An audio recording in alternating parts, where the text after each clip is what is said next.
अस्सलाम वालेकुम दोस्तों, मेरा नाम राशिद जावेद है और मैं एक मेंटल हेल्थ कंसल्टेंट हूँ। आज हम एंग्ज़ायटी की एक ऐसी किस्म के बारे में बात करेंगे जिसे पैनिक अटैक्स कहा जाता है। ये एंग्ज़ायटी की ऐसी किस्म है जिसमें आपको यकदम दम घुटता महसूस होता है, आपको पसीना आना शुरू हो जाते हैं, आपको मौत का खौफ तारी हो जाता है और आप बिल्कुल बेबस महसूस करना शुरू कर देते हैं। आपका जिस्म सुन्न पड़ जाता है, ठंडा हो जाता है या बहुत ज़्यादा गर्म हो जाता है।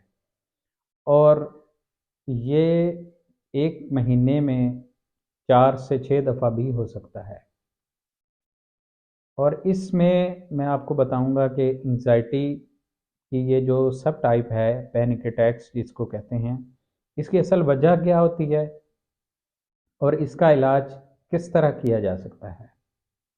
तो इसको देखने के लिए आप पूरी वीडियो देखिएगा ताकि आप बात को समझ सकें और अगर आप एक्सपीरियंस कर रहे हैं या आपका कोई दूसरा एक्सपीरियंस कर रहा है तो आप उसको बर वक्त हेल्प आउट कर सकें।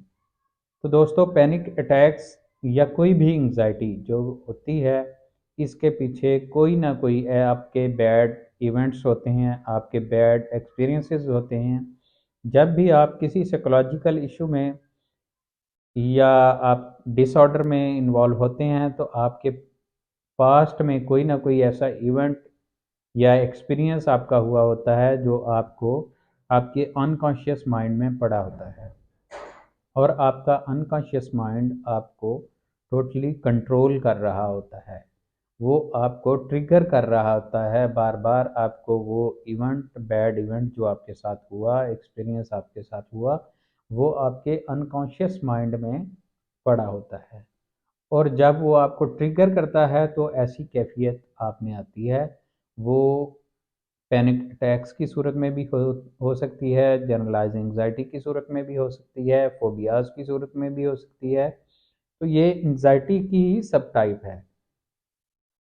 इसकी जो अलामात हैं वो मैंने आपको बता दी कि इसमें जिस्म ठंडा पड़ जाता है या बहुत ज़्यादा गर्म हो जाता है।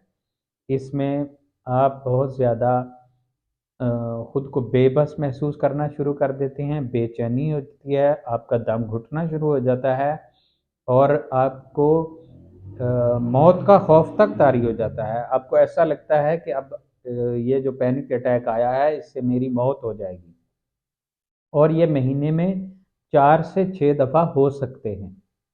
तो इसकी एक वजह तो हो गई जो साइकोलॉजिकल इश्यूज़ हैं कि आपके बैड इवेंट्स हैं। जब आपके बैड इवेंट्स ट्रिगर करते हैं तो दिमाग में केमिकल्स जो हैं वो सेरोटोनिन की कमी वाक़ हो जाती है, जिसकी वजह से आपको पैनिक अटैक्स आना शुरू हो जाते हैं। ये न्यूरोट्रांसमीटर्स की इम्बैलेंस होने की वजह से भी हो सकता है और इसकी ये नफ्सियाती काज़ जो मैंने आपको बताई कि आपका कोई बैड इवेंट हो गया आपके साथ और इसमें लाइफ की कोई कैद नहीं होती कि आप ज़िंदगी की किस फेज़ में हैं।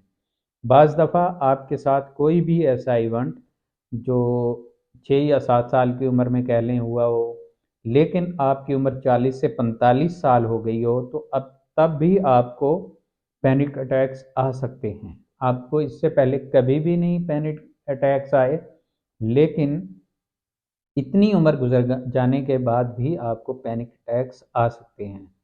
तो क्योंकि आपकी ज़िंदगी उसी 6 या 7 साल में अटकी हुई होती है जिसमें आपका बैड एक्सपीरियंस हुआ, कोई भी वो किसी भी किस्म का हो सकता है, कोई ट्रामा हो सकता है, कोई भी बैड एक्सपीरियंस हो सकता है। तो इसमें आपके उम्र की कैद नहीं होगी कि आपको ये किस उम्र में होंगे। आपको 30-40 साल की उम्र में भी हो सकते हैं, इससे पहले भी हो सकते हैं। तो ये लाज़मी नहीं है। जब भी किसी भी पेशेंट की हिस्ट्री ली जाती है, उससे पता चलता है कि इसके किस एज में इसको एक्सपीरियंस हुआ, बैड एक्सपीरियंस हुआ जो इसके अनकॉन्शियस माइंड में पड़ा हुआ है।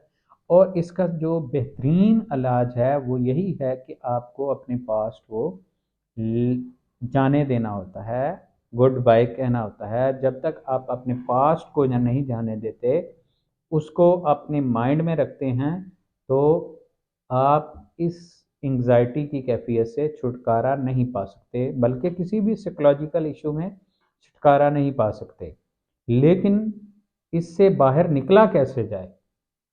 एक आम आदमी जिसकी लाइफ 30-40 साल बाद या 30 साल बाद उसे ऐसे अटैक्स आना शुरू हो गए हैं, तो वो 6-7 साल की उम्र में अटका हुआ है, उससे कैसे निकला जाए? तो इसके लिए कुछ टेक्निक्स होती हैं, जिसमें मोस्ट जो यूज़फुल है या मोस्टली जो साइकोलॉजिस्ट, क्लिनिकल साइकोलॉजिस्ट आपको सजेस्ट करते हैं, वो सीबीटी होती है, जिसमें आपके जो फॉल्स बिलीव्स होती हैं या नेगेटिव थॉट्स होती हैं, पैटर्न होता है, उसको पॉजिटिव में कन्वर्ट किया जाता है। इसके अलावा आपको एक्सपोज़र थेरेपी की जाती है कि उसी तरह के इवेंट्स के साथ आपका एक्सपोज़र किया जाता है। इसी तरह बाज़ दफ़ा आपको मेडिसिन की भी ज़रूरत पड़ सकती है। यही नहीं कि आप थेरेपी पे रहें और इससे आपको फ़ायदा हो जाएगा। बाज़ आपके पैनिक अटैक्स इस लेवल पे पहुंच जाते हैं कि आपको मेडिकेशन की ज़रूरत पड़ सकती है। उसमें आपके लाइफ़स्टाइल को भी चेंज किया जाता है, उससे भी आपको फ़र्क पड़ जाता है। बाज़ रिलैक्सेशन टेक्निक्स अप्लाई की जाती हैं, जिससे आपको पैनिक अटैक्स नहीं आते और आपका अनकॉन्शियस माइंड जो होता है, उसमें सेल्फ हिप्नोटाइज़ भी किया जाता है। हिप्नोटिज़्म के ज़रिए भी इसका इलाज किया जाता है, जो आपके अनकॉन्शियस माइंड में जाके उस मेमोरी को गुड बाय करवा दिया जाता है। तो आपके जो बैड एक्सपीरियंस जो होते हैं, आप उसको गुड बाय कह देते हैं और आप उससे छुटकारा पा लेते हैं। इसके लिए कोई भी जब आपको साइकोलॉजिकल इशू हो, तो उसमें सोशल सपोर्ट बहुत अहम किरदार अदा करती है। आपका सोशल सपोर्ट ग्रुप ऐसा होना चाहिए, आपका कोई ना कोई ऐसा ग्रुप होना चाहिए जो आपका सपोर्ट करे, तो आप ऐसी कंडीशन या किसी भी नफ्सियाती मसले से बहुत जल्द छुटकारा पा लेते हैं।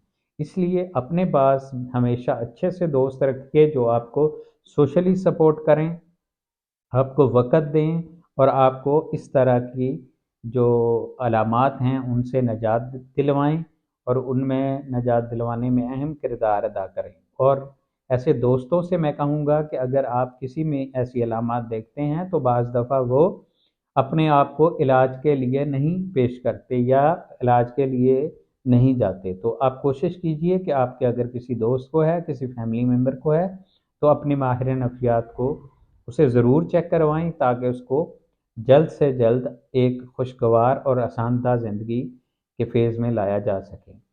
इससे आपको दिली खुशी होगी और उसकी ज़िंदगी में भी खुशियाँ फिर से लौट आएँगी।